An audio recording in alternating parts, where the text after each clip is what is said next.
Hello po, welcome back to Sun 11. Kamusta po kayo mga Capricorn? Kamusta ang iyong mga energy? Thank you so much po sa patuloy na pagsuporta. Maraming salamat po mga Capricorn.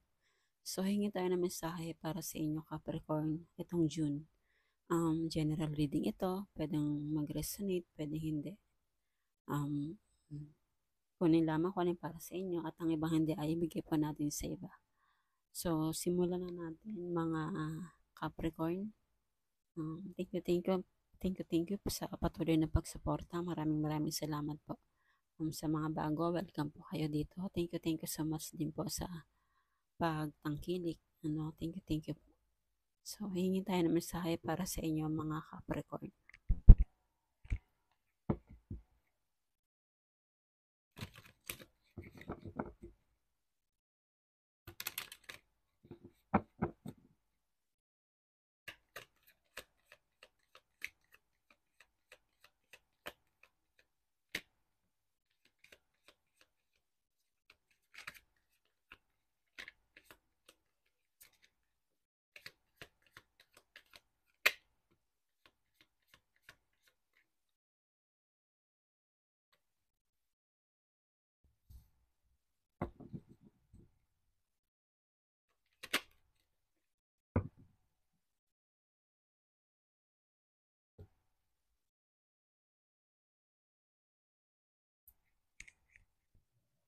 Okay, Capricorn.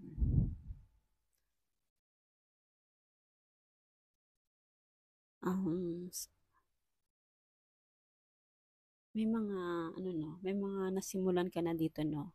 May mga nasimulan ka na dito na um, ginawa mo na tungkol sa inyong financial, sa inyong pera, no? Nasimulan mo na ito at unti-unti nagtanim ka na dito no? Nagtanim ka na dito, so kailangan nyo latong alagaan nyo kung ano yung itinanim ninyo, ano yung pinagsumikapan ninyo, at dahil napakalaking biyaya nito once na inalagaan nyo, no? Itong financial na simulan ninyo, or ang ilan naman sa inyo is nakakapag-isip na gumawa ng or may gustong simulan na bagong trabaho, gustong makapag, makapagpunta ng ibang bansa or yung mas malaki ang kitaan, no? Nakakapag-isip kayo ng ganun. So, pero ang nasisense ko dito is Capricorn, nagtanim ka na May patubo na kasi ditong ugat, no? Nagtanim ka na dito at ayan, unti-unti na siyang umuusbong ang iyong financial. So, kailangan mo na lang alagaan siya. No? Huwag mo hayaan na mamatay ito dahil malaking perang halagang ito na darating sa inyo, mga Capricorn. So, ang alam din naman sa inyo, mga Capricorn, is parang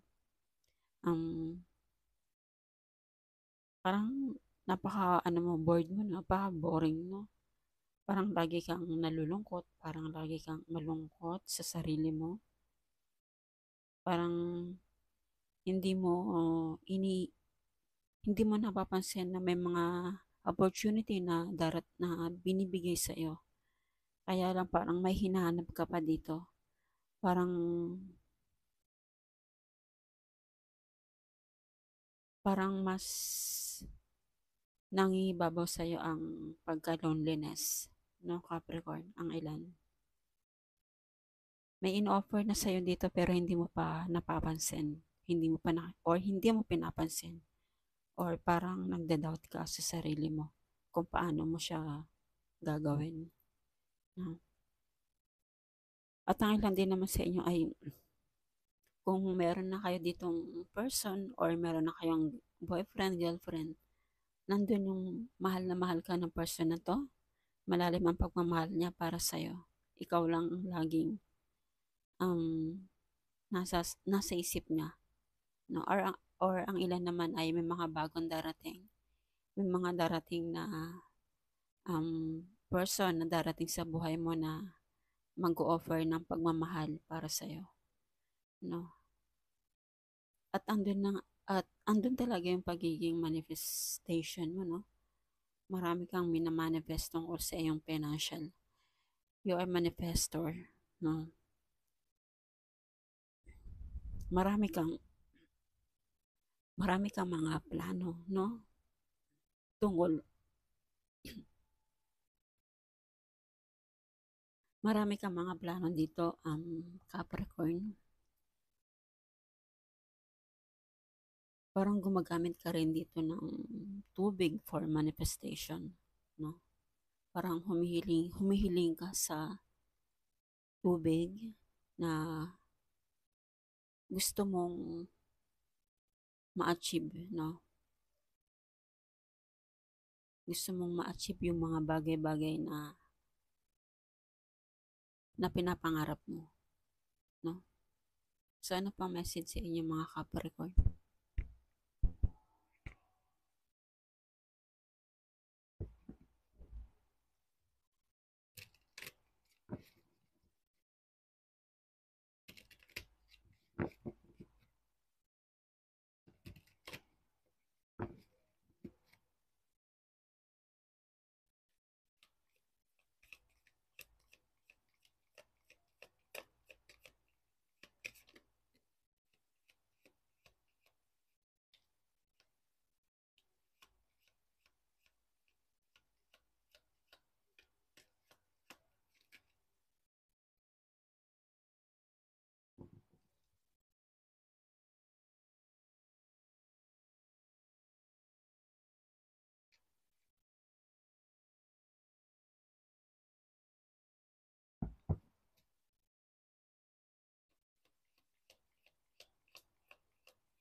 Okay, Capricorn. So, ang ilan sa inyo ay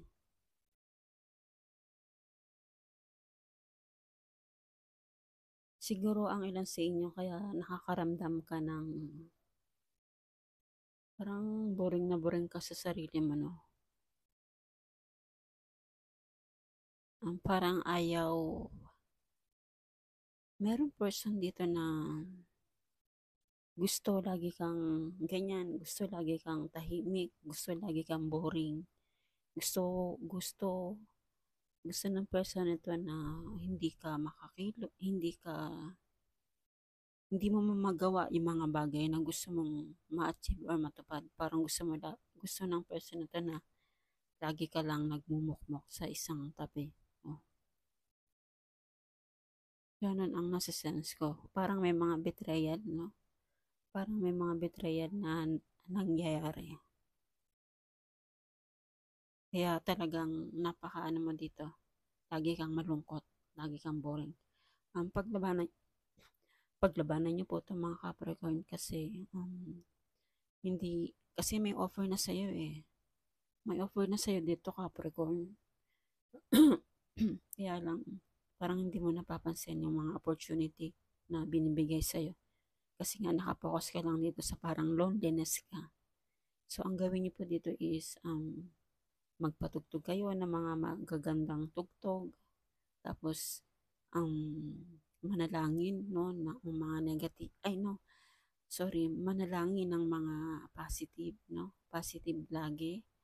Huwag mag-isip ng mga negative, no, puro positive lang para mawala itong pagkaboring ninyo at magdasal kayo kay Lord na tanggalin yan, yung mga negative thinking ninyo ng mga Capricorn. Kasi maaano nyo to eh, parang mga negative energy na dumarating. No? So, siguro, ang ilan din sa inyo, mga Capricorn, parang, yun nga, siguro nabetray ka dito ng kaibigan mo or niloko ka, no? May panluloko na nangyayari. Ang ilan, mga Capricorn, no? Maaring may nagagalit sa inyo, no? Or may naiinggit sa inyo.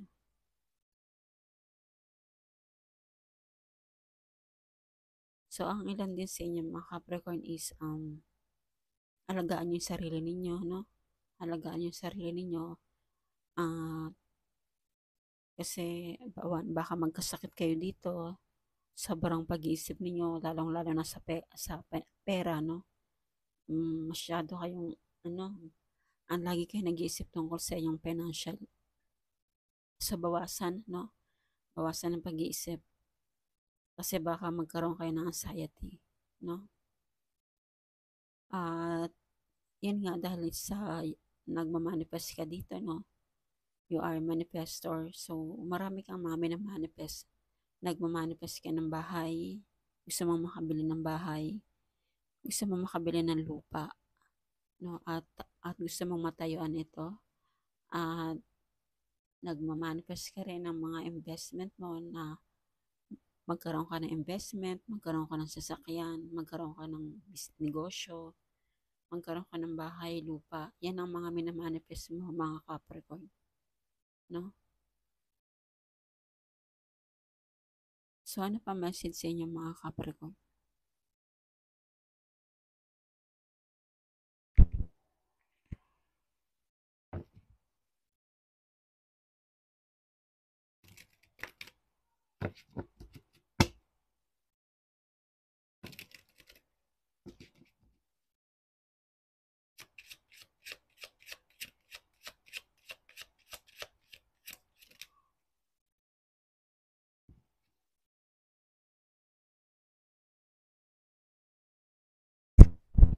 Okay, Capricorn. So, confirmation lang to kanina dito sa unang deck, no? Malungkot po kayo talaga dito, no? Masyado kayo nag-hermit mode, Capricorn. Parang gusto nyo lagi mapag-isa. Gusto nyo lagi lang kayo nandyan sa kwarto nyo, sa isang tabi. So, parang meron kang mga hinahanap na kasagutan sa sarili mo, no?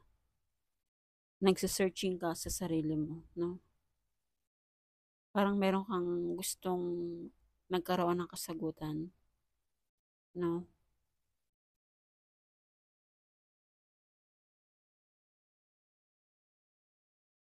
Kaya nandun yung pagiging, ano mo, loneliness mo, Capricorn. Capricorn.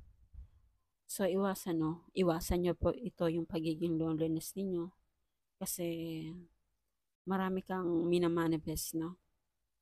Kasi, syempre, once na you are manifestor, makukuha nyo rin to, itong pagkalungkot or moody or loneliness, no? So, iwasan nyo po yan para dire-diretso itong mga pinapangarap mo na magkaroon ka ng bagong bahay, magkaroon ka ng bahay, or magkaroon ka ng sasakyan, negosyo, makaipon, no? Mga Capricorn. Kasi, moody, no? Masyado kayong moody. So, tulad nga na sabi ko sa inyo kanina, parang may person na gusto kang i-stack up, no? Parang ganito nga, lagi kang malungkot, hindi ka, parang ayaw kang maging masaya, no? Parang hinaharang yung mga plano mo, no? So, ang gawin niyo po dyan is, i-revoke niyo po yan, tanggalin niyo sa isipan niyo, maligo kayo ng may asin, no? Kahit isang kutsara dyan sa isang planggana nyo, lagyan nyo ng isang asin, no? Pampaligo ninyo. Tapos, magdasal, no? Magdasal kay Lord, no? You are manifestor, nagmamanifest ka sa tubig, so ibig sabihin, yung tubig na pampaligo ninyo, um, anuhan nyo, tawag dito, yung lagyan nyo ng asin, no, para mawala yung mga negative energy, no? At magdasal kay Lord, no? Na huwag kang hayaan na lagi malungkot na matrap sa isang sitwasyon na nandito yung pagka-loneliness mo. Kailangan masaya lang po, masaya ang aura kasi may blessing na paparating sa inyo, Capricorn. So, yun po message sa inyo, mga Capricorn. And then, yun nga po, kailangan maging masaya kayo dito kasi nagkakaroon kayo ng anxiety, 'no? Baka magkasakit kayo ng anxiety. Iwasan niyo po laging mag-isip, 'no? So yun po ang message sa inyo mga Capricorn. Thank you so much po and God bless po.